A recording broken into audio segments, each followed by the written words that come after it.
I'm Mike Brown, author, nerd, and host of the Dark Poutine podcast. Join me and Morgan Knudsen, author, paranormal researcher, and host of the TV shows Paranormal 911 and Haunted Hospitals, as we take you on a journey for the curious about the unseen, the mysterious, and the incredible things happening in the world about us. Welcome to Supernatural Circumstances. In the first part of this episode, Morgan takes a dive into the topic of exorcism and how it relates to psychology. Later in the show, we had the pleasure of speaking with Andrea Perron, eldest daughter of 5 to Carolyn and Roger.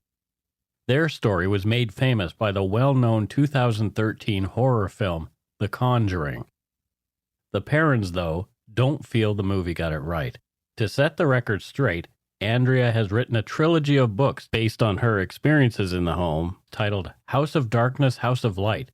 As well, she and other members of the Perron family have also since been involved in the documentary Bathsheba, Search for Evil, and that airs on the day that this podcast drops, Monday, March 28, 2022, at 8 p.m. Eastern and Pacific on T&E, the Travel and Escape channel in Canada.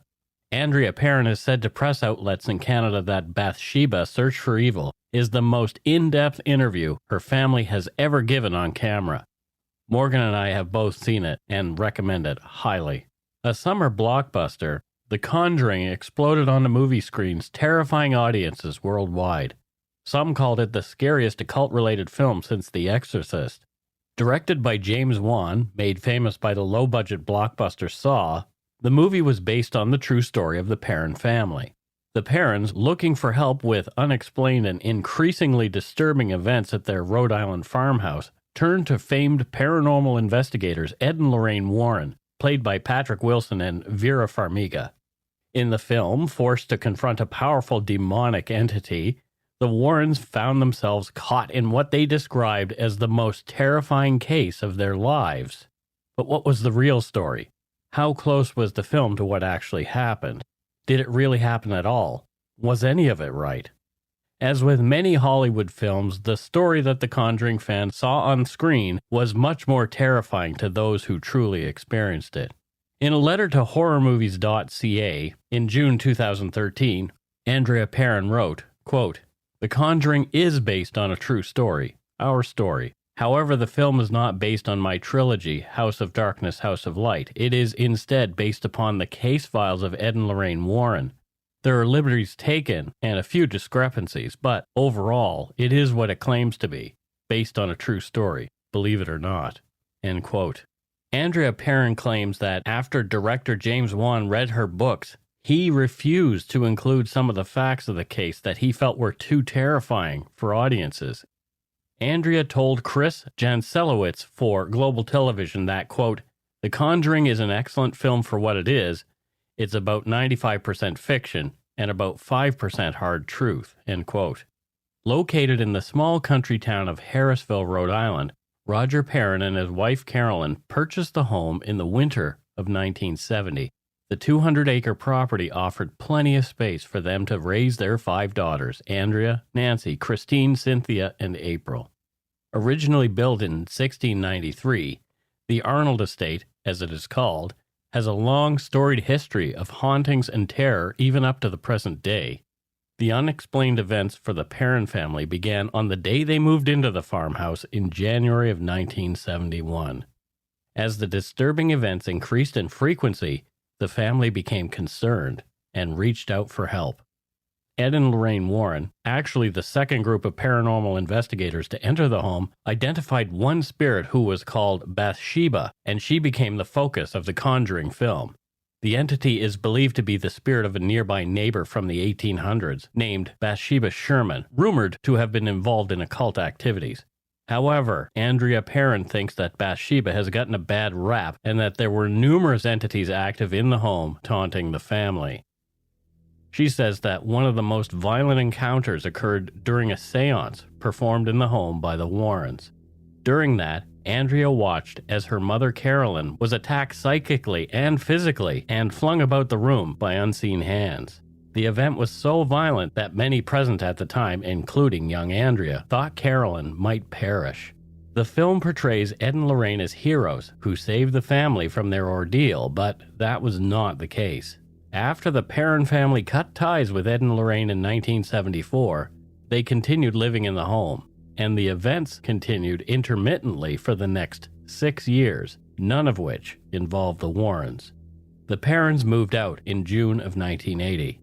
We'll get into more of what happened in the Perrons' home with Andrea when we speak to her later, but first, here's Morgan with her take on exorcism. Exorcism, or its root word, exorkizein, in Greek meaning to bind by oath, has become nearly myth and legend in both Western tales, the churches, and then idolized by Hollywood history. This powerful process and ritual has been almost entirely attributed to Catholicism, although its roots stem far into places that go back centuries. Hollywood has done a great job in making a very controversial and often secretive subject relevant once again, but with a mix of both truth and, of course, Hollywood endings. The United States Conference of Catholic Bishops, for example, noted that the Wright director and his adaptation of the story of Father Gary Thomas was representative of their faith, but felt that the horror aspect took away from the main character's spiritual journey. So, what then is exorcism really about? And what can we take away from what is often seen as a very outdated practice? First, let's take a look at the origins of the idea. Exorcism itself consists of the idea that an invading intelligence is causing distress, considered a type of possession, and needs to be removed by force.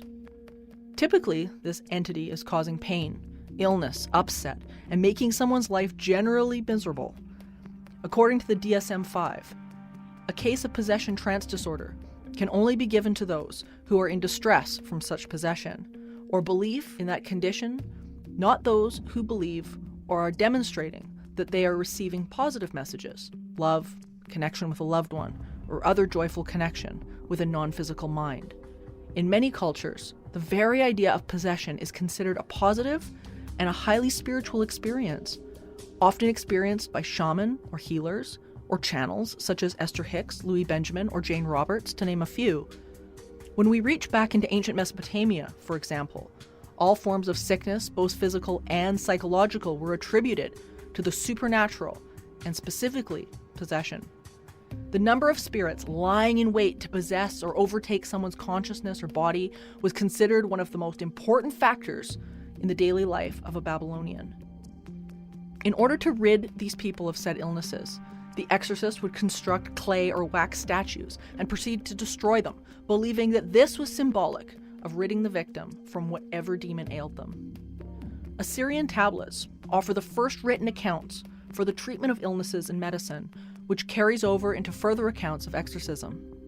Often they included rituals where demons were challenged or prayer was offered, but they usually related to an outside cause as the origin of the illness.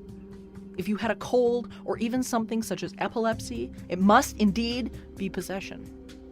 Recently, a small carving in the back of one of the Assyrian tablets was discovered. It was that of a demon said to cause Bennu, or epilepsy, in patients.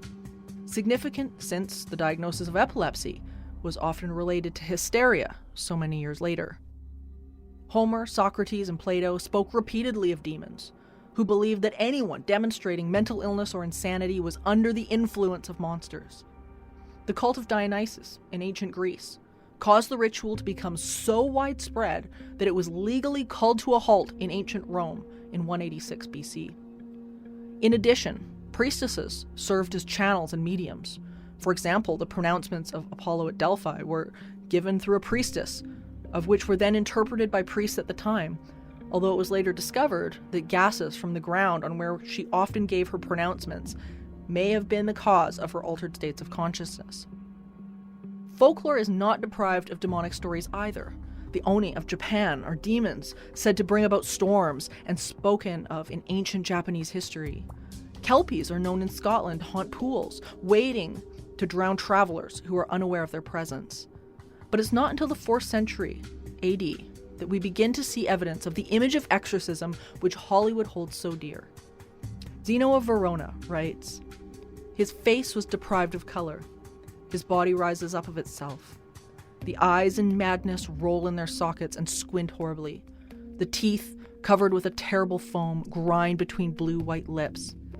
And limbs, twisted in all directions, are given over to trembling. He sighs. He weeps. He fears the appointed day of judgment and complains that he is driven out. He confesses the time and place he entered into man." We are all familiar with films such as The Exorcist or The Conjuring. But where is the line drawn between genuine experience and mental instability? Is there a line at all? When we began to look at possession and exorcism in the late 1880s, the formation of the Society of Psychical Research became present to combat and investigate claims of mediumship versus hysteria. We begin to see things like spiritualism making a large contribution to the understanding of known mental health issues which are treatable today, such as borderline personality disorder. Without the ability to examine the mind, even using a template of possible possession, we would not have the treatments of such disorders that we do today. Does this mean all cases of possession are mental illness? Well, that's up for great debate. The Catholic Church approves 1 in 3,000 cases of exorcism a year, and only after rigorous medical testing by trained physicians and psychologists. If we take a look at the exorcist case of Roland Doe, the young Maryland boy who was reportedly possessed by the Babylonian demon Pazuzu in the 1970s, we see the interjection of J.B. Rhine, stemming from the psychology department at Duke University, and later opening a new parapsychology laboratory there. When he retired from Duke in 1965, it moved off campus and became an independent international research center. Since 1995, it's been known as the Rhine Research Center, still located in Durham, North Carolina.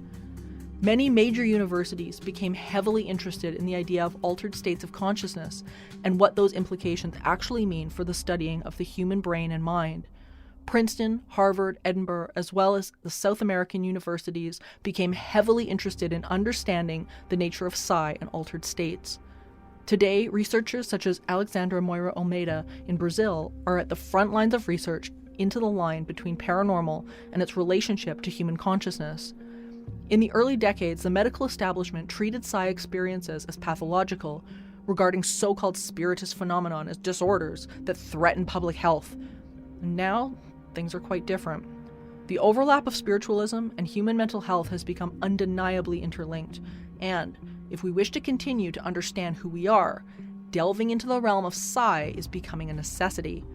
Since the 1990s, scholarly interest in psi has been growing. Parapsychology began to be established in universities, and religious controversies have greatly calmed down. The rite of Catholic exorcism continues to fascinate and terrify audiences all over the world, despite the advancement of the idea of possession in many other areas of research.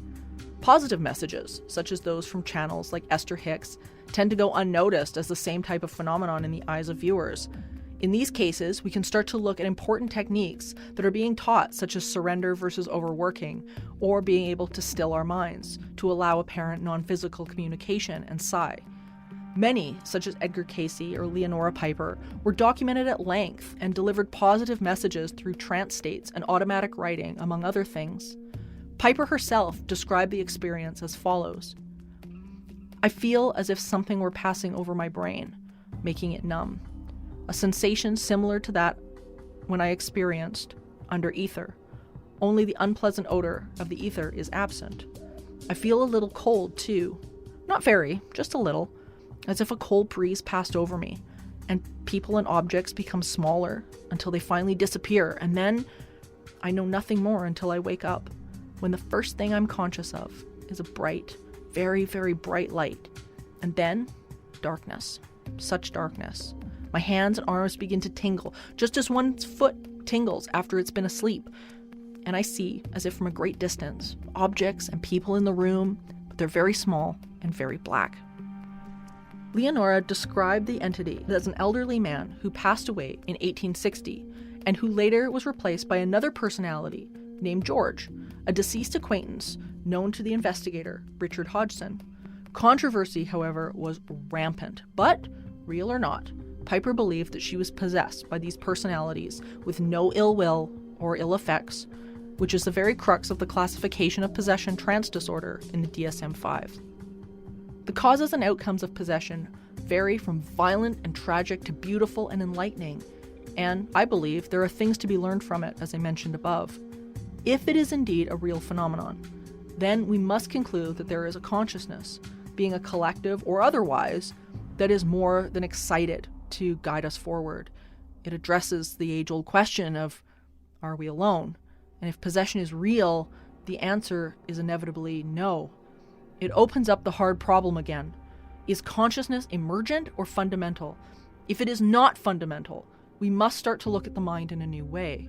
If people who exhibit possession-like symptoms, such as knowing information they would have no way of obtaining or relaying enlightened knowledge, then we must take a deeper look at how the mind is forming and retaining information.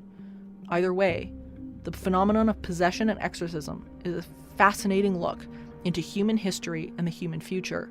It has graced our theaters, our science and medical textbooks, psychology, and has helped to shape psychoanalysis. It's brought forth fear and comfort to people for centuries. Bringing exorcism into the realm of scientific exploration is both a venture into anthropology and wonder, and will continue to hold its place in the halls of legend for years to come.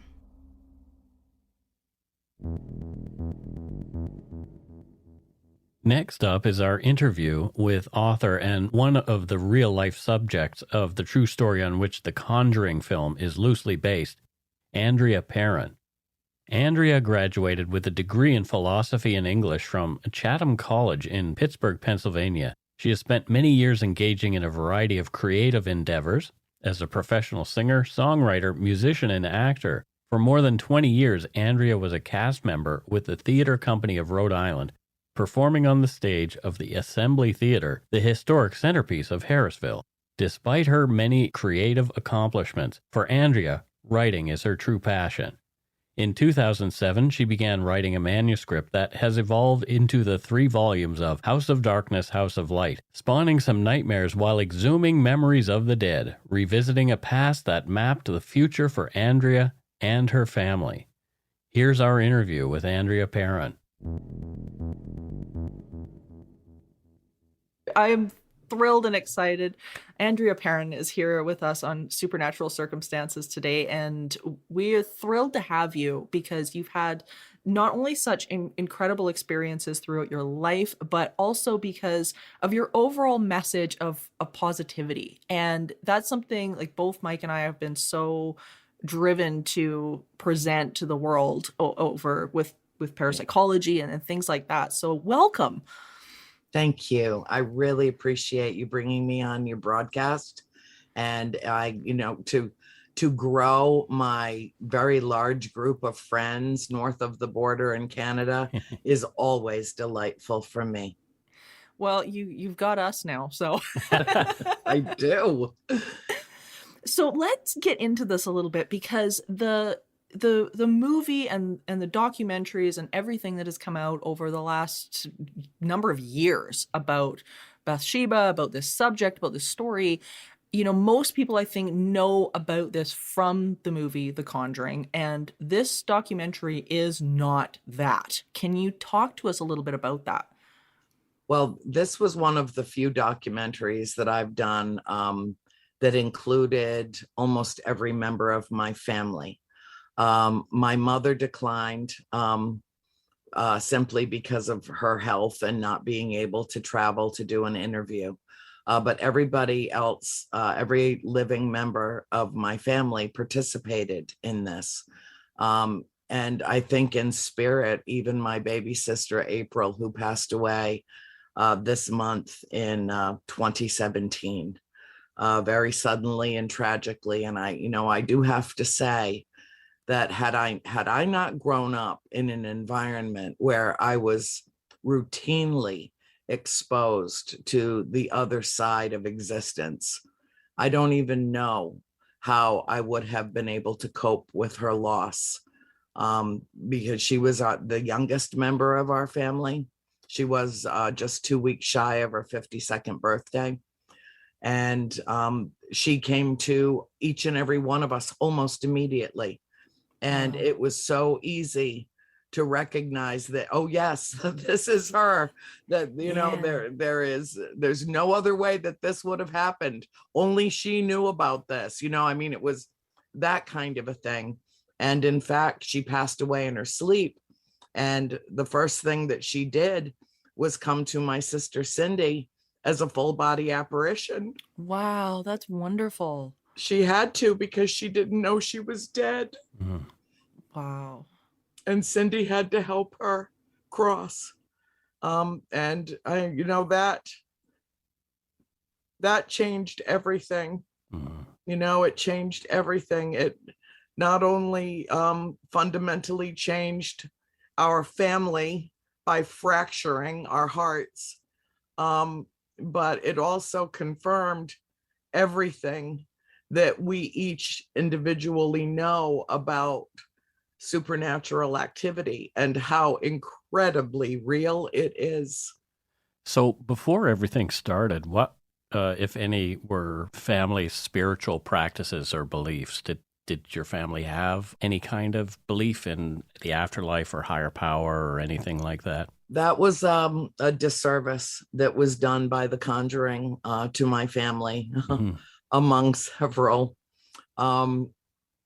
because I guess in Hollywood, where they conjure up these stories, they needed to make it seem as though the devout Roman Catholic Warrens were juxtaposed to the godless heathen parents. Gotcha. And Right. and nothing could have been further from the truth. It was the one thing of all the things in the film that my mother could have taken great exception to. That was the thing that really disturbed her, because not only does it misrepresent our family, but it misrepresents experiencers in the field. Most people who have extreme hauntings are actually deeply connected to spirit, through a religious belief or whatever doctrine they espouse. Not so many godless heathens that have experiences like this. Yeah, isn't that funny? Yeah. I know. Well, I think, when you look back on parapsychology and the studies and the people that, like you say, have experienced this stuff, I think, when you've got people that don't believe that it can happen to them, I mean, they're not really setting themselves up or opening themselves up to experiences of any kind. And I mean, we see this reflected in Gansfeld experiments and remote viewing experiments and things like that, where people that believe that this type of thing is a possibility, that there is more out there, they will typically have more experiences and have better luck with remote viewing and things like that than people who just think that, nope, there's nothing and we're all meat suits walking around and all of that. So it makes sense. It does. And when we moved into the house, my parents purchased it in December of 1970, and we moved in a few weeks later. And ghosts weren't on the radar for us. We were all born and raised Catholic. My mother converted to Catholicism to marry my father. She was a Southern Baptist originally. And back in those days, you really, one partner had to convert if there was a difference in religions, which is, insane, but it's how it was. And, we were all baptized. We all made our confirmation. I mean, our first communions. And I mean, we were a church going family, and went to St. Aidan's Parish in Cumberland, Rhode Island. Once we moved there, when I was about, I think maybe 5 or 6, when we moved from our original family home in Willimantic, Connecticut.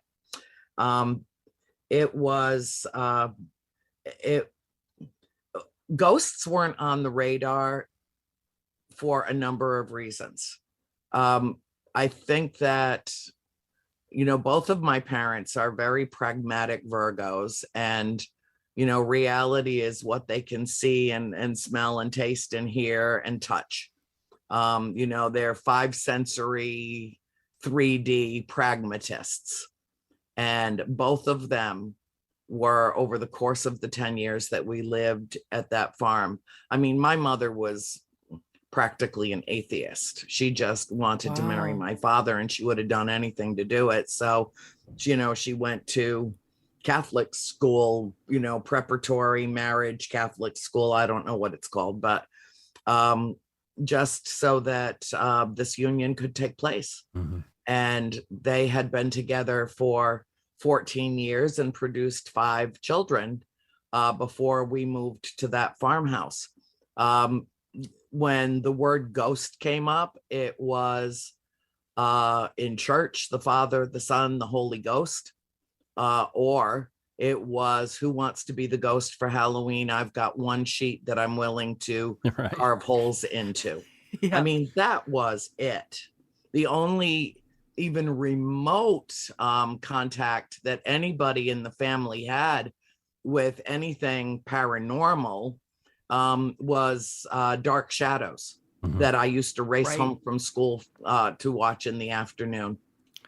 And, the rest of my sisters were generally outside playing, had no interest in it at all. And I just thought that, Barnabas Collins was a pretty fascinating character, but I didn't, Yeah. and nor do I believe in vampires. I don't. Right. But I just thought it was fascinating, and it was a show that I kind of got hooked on. But I was literally the only one in my family that had any interest in even the broadest perspective on the genre. Well, and being such a non-believer, this must have been such a challenge for them, not only just on the physical side of dealing with a haunting like this, but a paradigm shift at such a core level for people who have never experienced, but also, maybe didn't believe at all, like you were saying about your mom. Well, it was my father was deeply faithful. He went to parochial school. He was an altar boy for most of his youth. He joined the Navy during the Korean War right out of high school. And then he met my mother. And she was the one that really shifted everything for him, because his intention had been to do a tour of service and then go directly into the seminary to become a priest. So how did it all start? It started within 5 minutes of moving into the farm. Wow. And yet we had visited the farm a number of times prior. As a whole family, at least 5 or 6 times that we spent the day with Mr. Kenyon, who we bought the farm from. And none of us, believe me, I went back with every member of my family. And as I was writing my books, a trilogy called House of Darkness, House of Light, which is the real story behind The Conjuring, I was able to include the vast majority of the incidents that occurred with every member of my family, because April was still alive when I was writing the books. And so I'm grateful that her stories got to be included completely in the trilogy. But I will tell you that none of us have any memory at all of seeing or feeling anything untoward at the farm prior to the day that we moved in. And we spent many, many hours there prior to my parents signing the papers. It was almost as if they were lurking and just waiting behind the curtain, just kind of checking us out, but we didn't have, the opportunity to check them out. And I think that it was because we were really supposed to have that experience, and making their presence known prematurely might have stopped that transaction dead in its tracks. So I Right. don't know. That's pure speculation on my part. But the day that we moved in, I walked into the house first with a box off the back of the moving van. It was freezing cold. It was January 11th, 1971. We were in the midst of a swirling snow and ice storm that day. But if you're a good, hearty Yankee and it's moving day, then you move. It sounds like Alberta. Yep. Yeah, exactly. You know, what's a foot of snow? Really? You're going to let that stop you? Forget it. Yeah, I know. So, you know, I can completely relate to all of you. However, when I walked in the house, Mr. Kenyon was, I went in the front door into the parlor because it was the closest door. And I knew that made me a little closer to maybe some warmth. And I rounded the corner from the parlor into the dining room, and Mr. Kenyon was standing at the table packing up some items from his china cabinet. Right. And I said, good morning. I put the box down on the table, started chatting with him, didn't notice anything else. And then I picked up the box and I started walking into the kitchen to bring the box marked kitchen to my mother in the kitchen. And there was a man standing between me and the doorway that I needed to go through to get to the kitchen. And so as I started walking past him, I said, good morning, sir. And he did not respond to me. He looked as flesh and blood as any living soul I've ever met. I did not identify him as anything other than maybe an oddly dressed neighbor who had come to say goodbye and felt like it was perfectly okay to ignore children. I went into the kitchen. I asked my mother who the man was with Mr. Kenyon. She said to me, there's nobody with Mr. Kenyon. His son's on the way. He's not here yet. I'm sure I thought, okay, it, you know, must be a neighbor or something. And I do remember thinking that he was oddly dressed and wondering, you know, like, does everybody out here dress like that? Because we were out in the boondocks, right, compared to where we came from, you know, and I was just a kid and I was used to, you know, a certain kind of, I don't know, I guess couture, suburban couture, you know, in the 70s was, you know, bell bottoms and peace signs and tie dye. And this guy looked like he had made his outfit before he came. And then my sister Christine came in and she saw him and he appeared quite alive to her. And she came in the kitchen and said, you know, Mom, who's the guy with Mr. Kenyon? Well, my mother's unpacking boxes. She's got my 5-year-old sister, April, by her side because she was too small to help unpack. And so she kept her as her little helper in the kitchen. And then Cindy comes in. I've already gone out the kitchen door and I'm heading back to the truck. Christine's right behind me. Cindy comes into the kitchen and she's like, Mom, who's that man with Mr. Kenyon? He's dressed funny. And my mother was just like, I don't know. His son's on the way. Go get me another box. You know, she didn't have time to go look and investigate anything, and nothing like that even occurred to her. And then Nancy came in before Cindy left the kitchen. Nancy came in behind her and she leaned over and she said, Sin, did you see that man with Mr. Kenyon? I did, but he just disappeared. Wow. And that all happened within the first 5 to 10 minutes that we were moving into the farm. Later in the day, Mr. Kenyon and my father were talking in the middle of the house, which was the dining room. And 4 of the 5 of us who had seen this man earlier were standing in there because the truck had been unloaded and we were all together in the house warming up. And my father could see that Mr. Kenyon was, you know, just so forlorn about having to leave his home. And my dad was telling him that it would be perfectly okay with as much space as we had in the house if he just wanted to stay and live with us. It was a very touching and a very tender moment. I believe it. And Mr. Kenyon declined because he said his son would not allow it. Wow.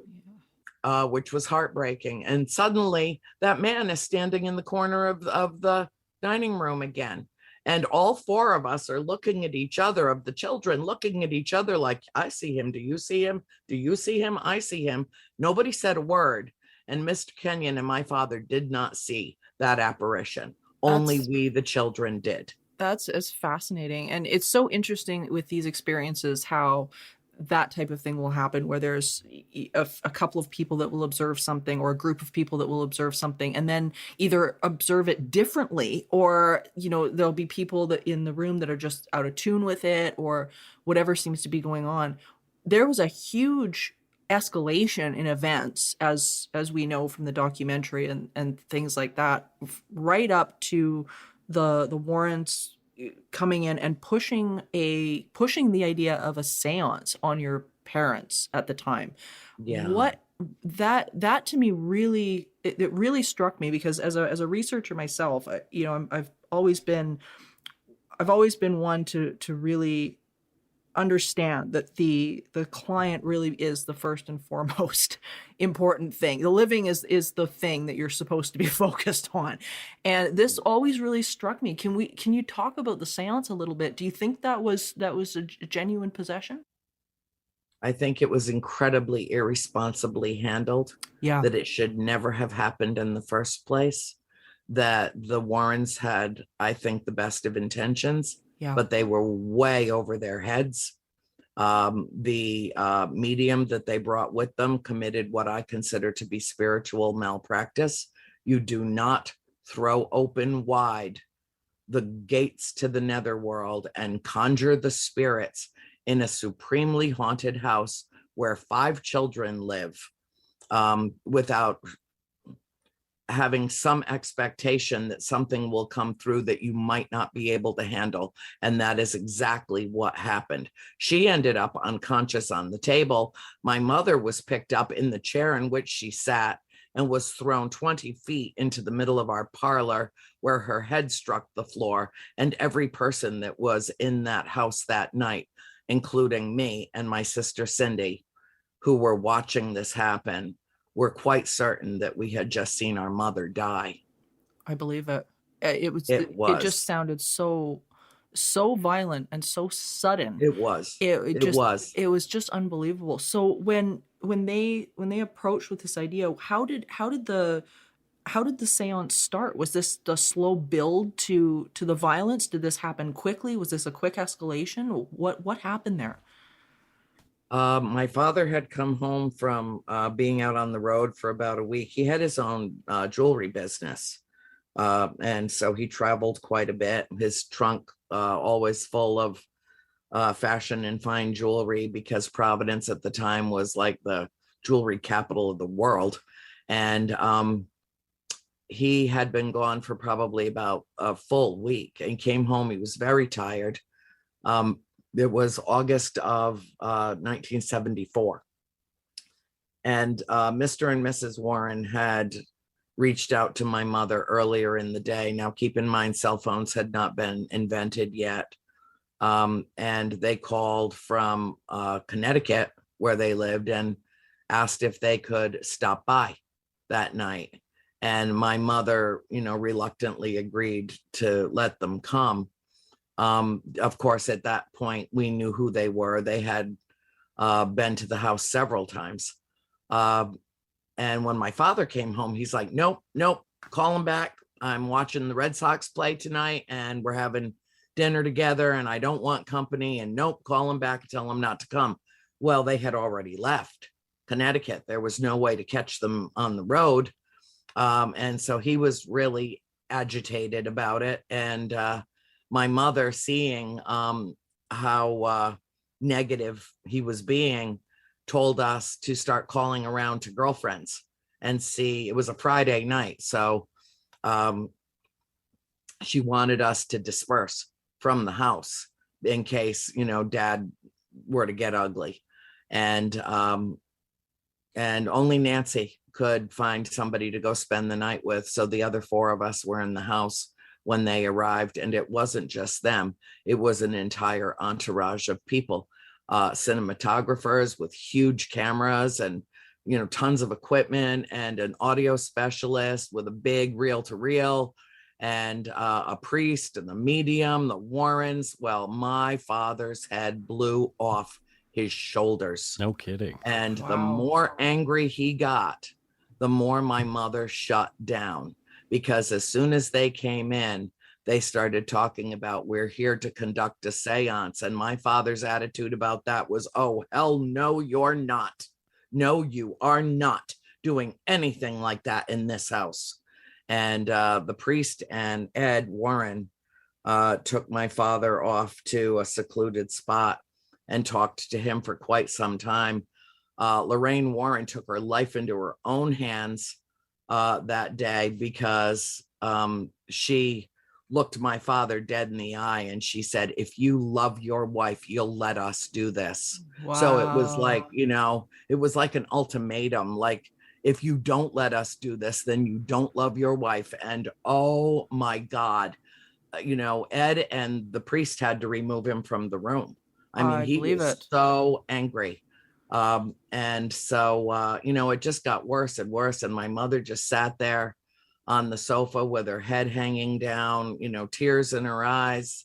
She didn't want to do this. She didn't know what to do. And she started to become almost catatonic.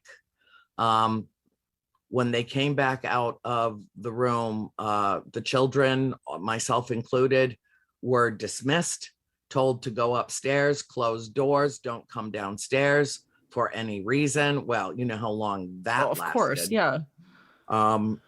Yeah, Christine was the only one that actually followed directions, and she stayed in her bedroom, laying in her bed, crying, right directly over all hell breaking loose below her, because her room was directly above the dining room where this all took place.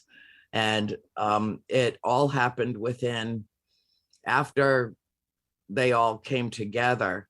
My father refused to participate. He did not want to participate. And Ed told him, that he absolutely had to, that his energy was necessary for my mother's protection, and my father still, at this point, he's like, this isn't real. This can't be happening. I mean, he had accepted it and yet not. And he did not think that this ritual was going to be in any way, yielding a positive outcome. And he was absolutely right about that. Yeah, with that type of energy, I mean, that type of, just intention just from the living people. I mean, you can't be, vibrating at that frequency and have stuff end well like that, that's Right. That's just, it just doesn't make any sense to me. Yeah. Well, the medium started speaking in, I believe, Latin. And she had little pouches of stuff, kind of crystals and what looked like fairy dust and, stuff. They lit candles. And within a few moments, it was as if a hurricane force wind came through that room and blew out the candles. There was no light other than residual light from other rooms. And my mother slumped down in her chair and then threw back her head and howled like a creature from another realm. This was not spirit. Yeah. Whatever it was that had been invited in by the medium went to the weakest link, which was my mother. And I will not call it a possession. But my mother was attacked. Right. And whatever it was, briefly attacking her in this way, spoke through her in a language that is either so ancient that there's no record of it, or that does not exist on this planet. And it started lifting the table, and then the table, which was a couple of 100 pounds anyway, solid rock maple, hit the table. The table hit the floor so hard it left impressions where the feet hit the wood. Wow. And then my mother started, she was curling up in a ball in the chair, like to the extent you would expect to hear bones breaking. This is not something that they would even consider using in The Conjuring, because according to James Wan, it would have literally run people out of the theater. And so they toned it down so significantly that you get what you get in The Conjuring. But, you know, there was no blood. My mother was elevated in the chair in which she sat about a foot off the floor. And then in a split second, and I do mean, this is not hyperbole, measure how long a second is and then shave about 9/10 of it off. And in that amount of time, she and the chair that she was sitting in were heaved straight across the room. And that's when she went down on the floor in the parlor and struck her head. I can't imagine the trauma that you guys experienced because of that. And it brings up some questions as well about Warner Brothers and things like that. Mike, did you want to talk about that a little bit?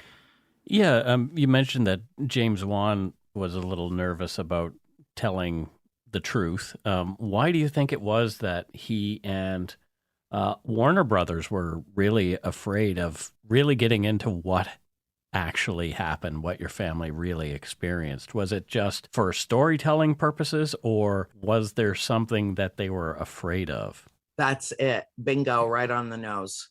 You know, we're all fear-based carbon units to one extent or another.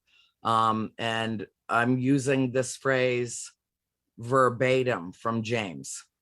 I was scared shitless when I read your books. Wow. He's like, he would not even go look at the farm. They had actually contracted for the possibility of doing some filming at the actual farmhouse with the then owner.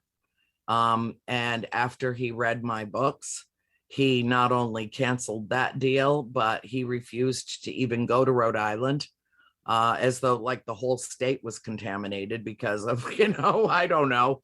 But they ended up picking a house in Wilmington, North Carolina to film the movie because he would not go anywhere near that property, and has not been there to this day.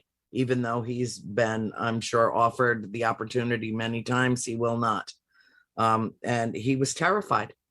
And so, you know, I get that. I totally do. You know, also keep in mind that The Conjuring was based on, and I mean loosely based on the story as told by the Warrens. Right. And, you know, the Warrens, I'm sure in their case files made sure that they were represented well in their telling of the story. You know, to the victor goes the spoils, and they're the ones that write the history.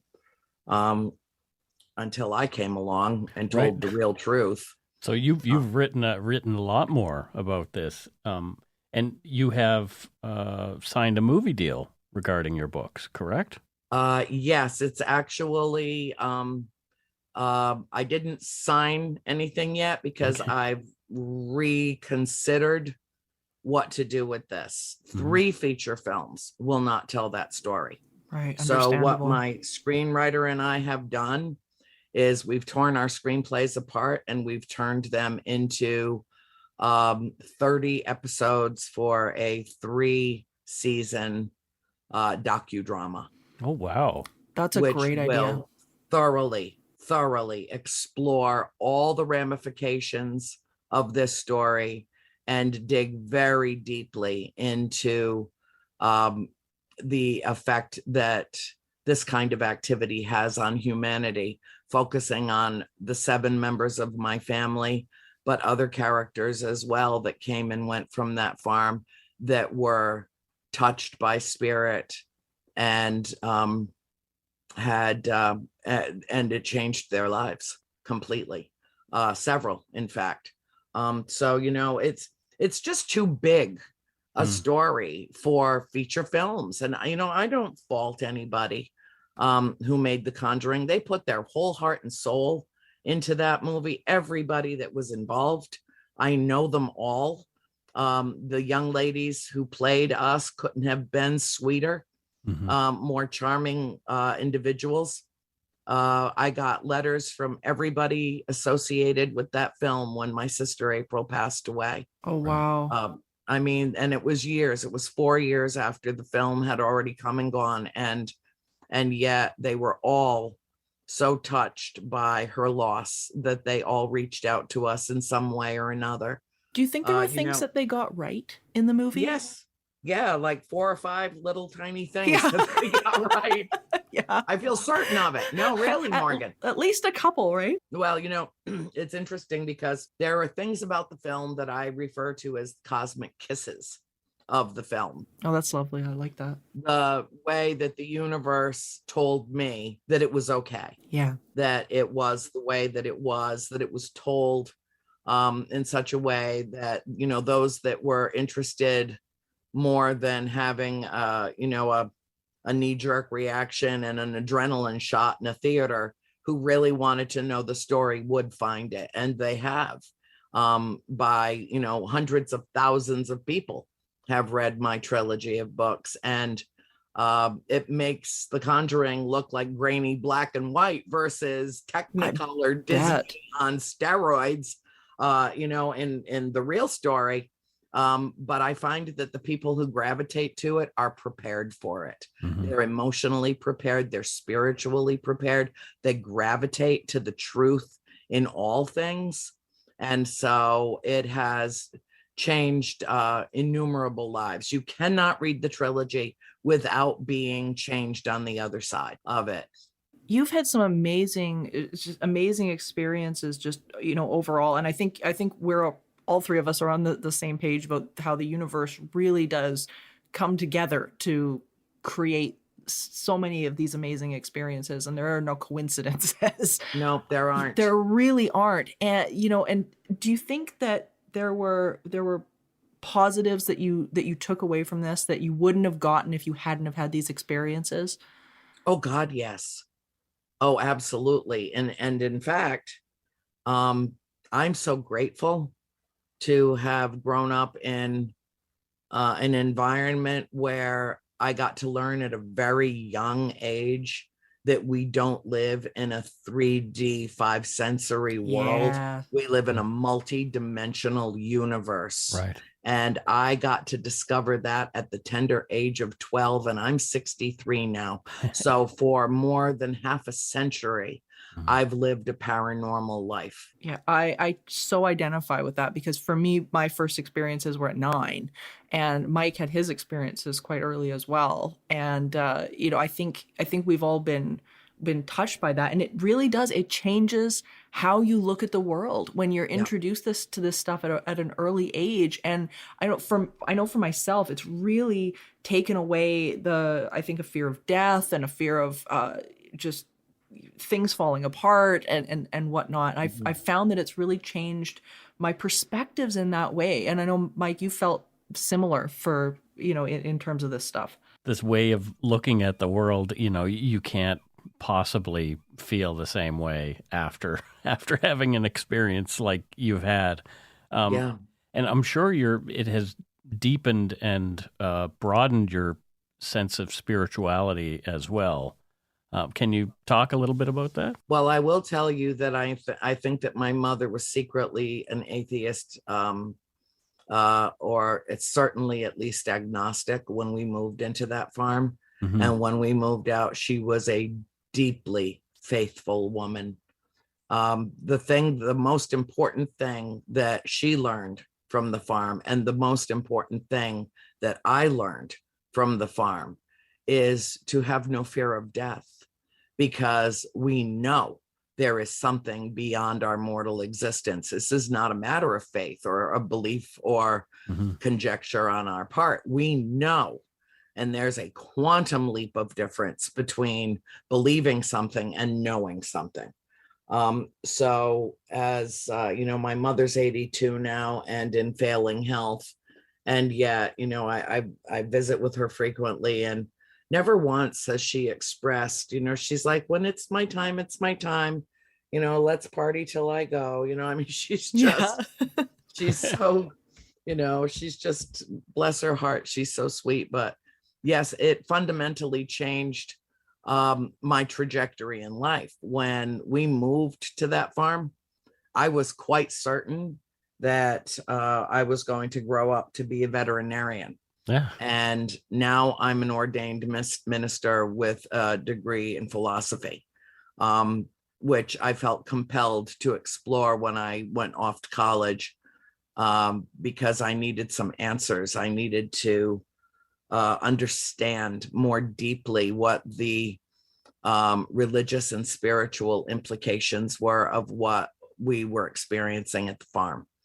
Right. And that ultimately changed my entire trajectory in life. Yeah, it's so interesting that you say that, because throughout all of my research over the years, and my great grandfather, he changed his trajectory in the same way. He used to be a physician, and then he ended up becoming very steeped in parapsychology and things like that. And I found that no matter whose story you look at, it really is a calling for so many people. It becomes so much more than just an interest. It's so much deeper than that. Have you felt that as well? That it's just been a pull or a calling? It's something that you've just got to do. Yes. And I ignored it for 30 years. I did. Yeah. I was threatened with expulsion from high school, and I was a goody two shoes, straight A college preparatory student who answered a question from a classmate who went home and started telling his parents about me and the haunted house. And they promptly called the school. Oh boy. And threatened the principal, who promptly called me into the principal's office and threatened me with expulsion if I ever said another word about anything having to do with ghosts. And so I shut my mouth, and I kept it that way for many, many years, at least 3 decades. This was not something that I spoke about with anybody beyond a very close circle of friends and, of course, my immediate family. Yes, societally, we see a lot of people shaming people who have these kind of beliefs. So yeah, it's interesting we don't hear about it more, because probably people think, well, if I say something, people are going to say I'm nuts. Yeah. I got to the age that I didn't care anymore. Right. I thought that the message was more important than the madness that might surface around it. And I'm not talking about madness in terms of the paranormal community. I'm talking about the madness that surfaces outside of it by those who are scared to death that we're telling the truth. Yeah. I think you hit the nail on the head with that, because I've found for the longest time, whether I'm doing a lecture or anything like that, or working in a classroom or whatever I happen to be doing, that usually the skeptics are often coming from that place of fear, and it's usually a place of lack of education. Yeah, or lack of experience. Absolutely. No, and just because, these are the kind of people that say, well, that's never happened to me, so therefore it can't happen at all. Yeah. I think it comes back insane. to that. It totally is. And it's so egocentric, at the end of the day, it's so egocentric. And I think it comes back full circle to what we were talking about at the beginning, which is this stuff changes people's paradigms. It makes them challenge the paradigms that they've held and that they've had. And if you're one of those people that are skeptical or, really clinging to the more materialist view of the world, this can really rattle your bones to the core of their being if you're so clinging to that outlook. Let's talk a little bit about your show, A World Awakening, because I think you've got such a great message. And Thanks. it's such a great demonstration of how you can turn something that someone could easily become bitter and frightened over and turn it into something that is a positive platform for people. Can you tell everybody a little bit about that show? Well, I relaunched it as a YouTube show, and then KGRA picked me up internationally. It went into syndication about maybe 7 or 8 months ago, and I have viewers on 6 continents, which is, I think, a necessity if we're going to get the message out about how to cope with this period in the spiritual growth and evolution of humanity. There are, I don't live in, with butterflies and unicorns. And even though I wear rose-colored glasses because I think it really kind of is the only way to look at this world, Absolutely. I don't let it discolor my perceptions of reality. And we're living at a very difficult time in the course of human history. Everything is changing now. I believe that this is the paradigm shift, that this is when we, humanity, go through a global shift in consciousness and come to a higher frequency of being, and that all the lower life forms, in terms of consciousness, Putin, for instance, will be dispelled from this planet, and that we will go forward, hopefully, into a future of peace. So all hell is breaking loose right now. And I think that this is the main focus of what I do on A World Awakening. I've been dealing with the global pandemic, where, how important is the notion of an afterlife during a time when we're losing our nearest and dearest to an invisible virus worldwide. I think that it makes the whole genre more pertinent and poignant, and gives people hope and at least a notion that they can still communicate with their loved ones, even though they are no longer in a vessel. And then of course we dealt with, now this is just since I've relaunched the show. It used to be a blog talk radio show years and years ago. And then I relaunched it as video, YouTube, Facebook, and every place else on the planet. And then of course we dealt with the deliberate murder of George Floyd and the aftermath of that, and how it fundamentally changed the world and perceptions around the world.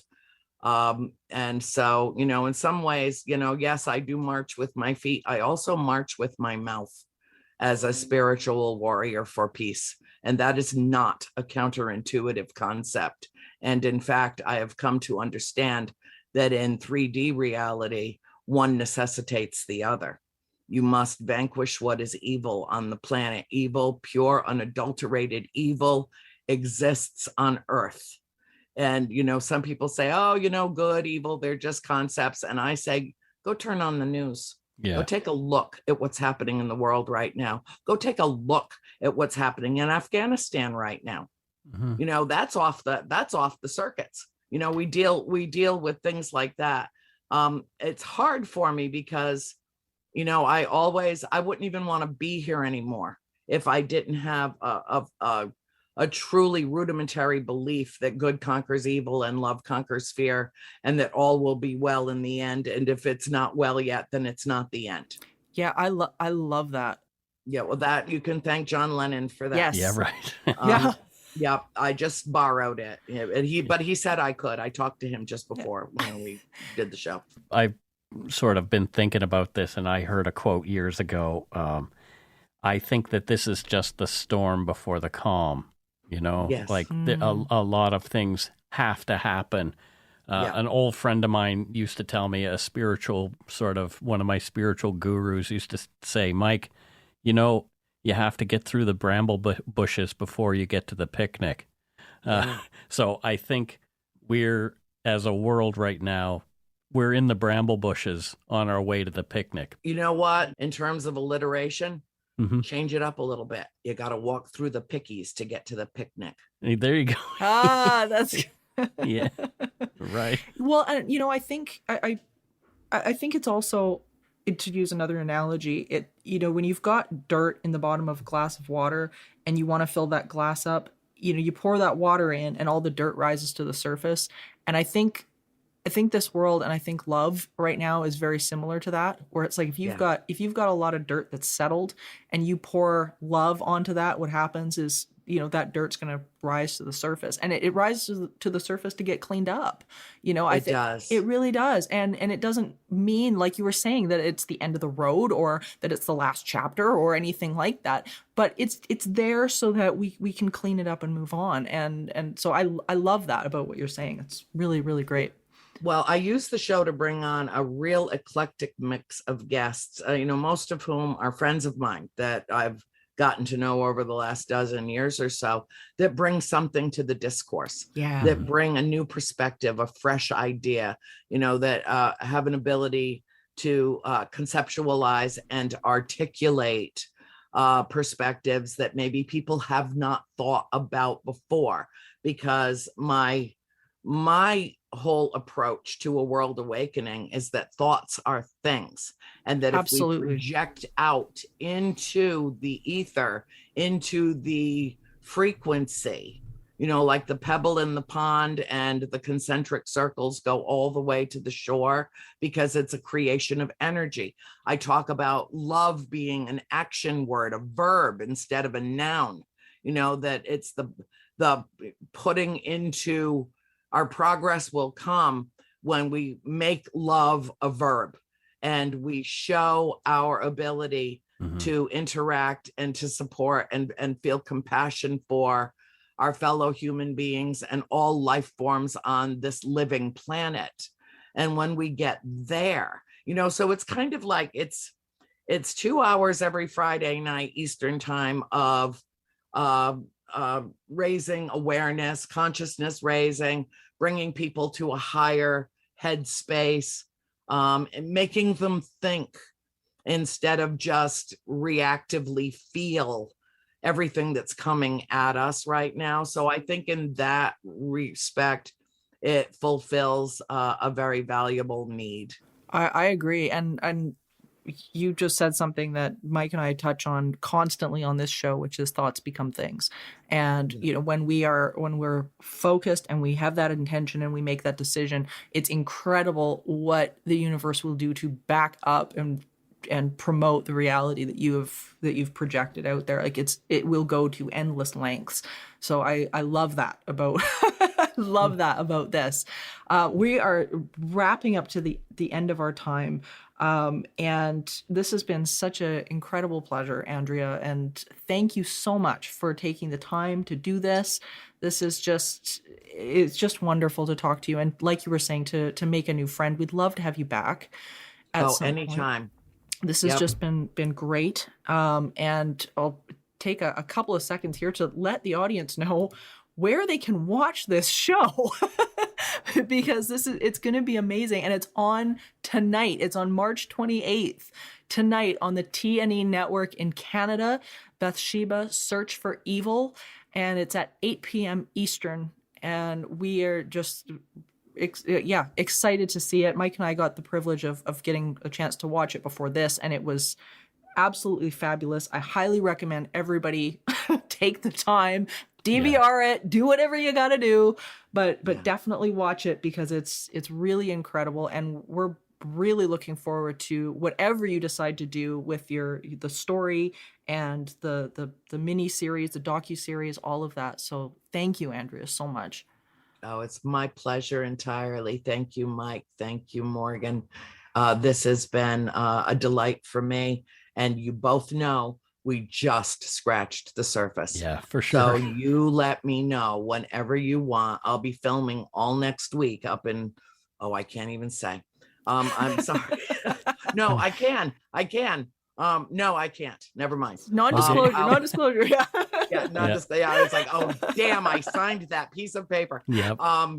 We're working on a number of projects. I told one of my producers we should call our company Global Pandemic Productions because we got so much done in the last 2.5 years from my man cave and computer and him over in California. And it's like, oh my God, so much.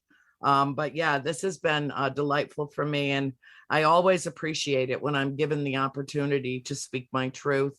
And I invite everybody not only to watch Bathsheba, Search for Evil, the best documentary made on this subject, hands down, no competition. Yeah. Really, I mean that.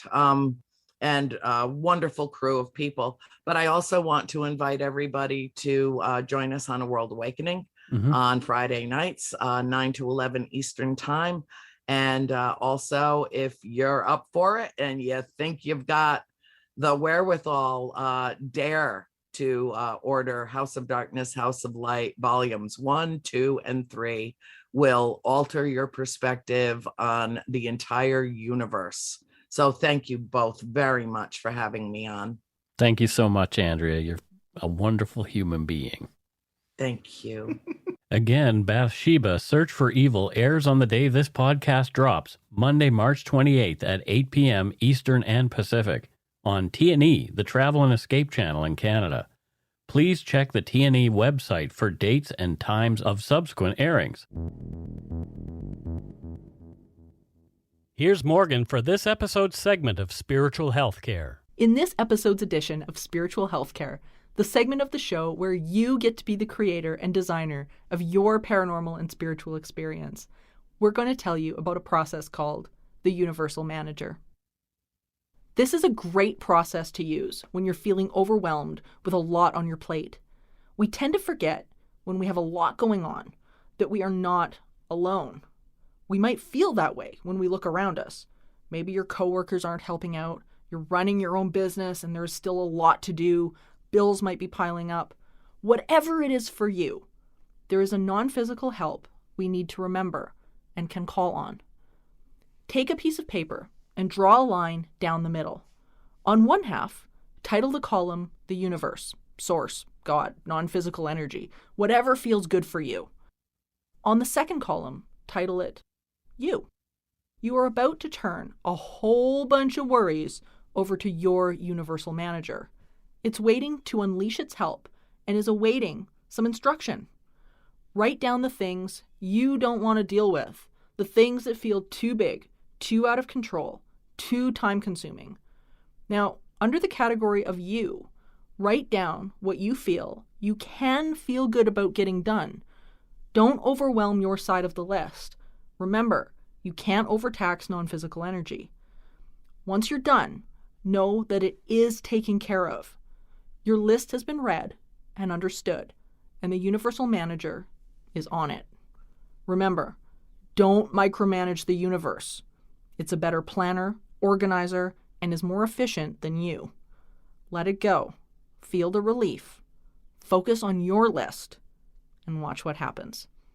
You need nothing to be happy, but you need something to be sad. And remember, at the end of seeking, all is consciousness. Stay in peace, everyone. Thank you for listening to this episode of Supernatural Circumstances, a co-production of Entity Seeker Paranormal Research and Teachings and Good Egg Studios. This podcast is part of the Curious Cast podcast network. Theme music by Corey Johnson of Catalyst Records in Edmonton, Alberta. You can find out more about Morgan Knudsen at entityseeker.ca and more about me and listen to my other show at darkpoutine.com. Feel free to email the show at supernaturalcircumstances@gmail.com. Good night for now.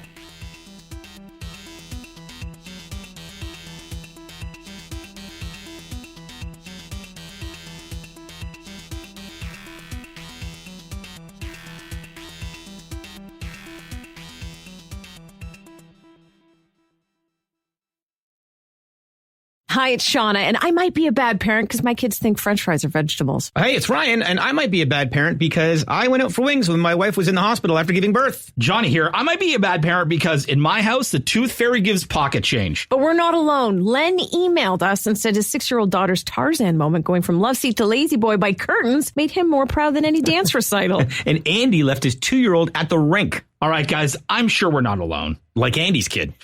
For stories and confessions like this, make sure you check out our podcast. It's called Bad Parents, and it's available wherever you get your podcasts. I left a glove at the rink.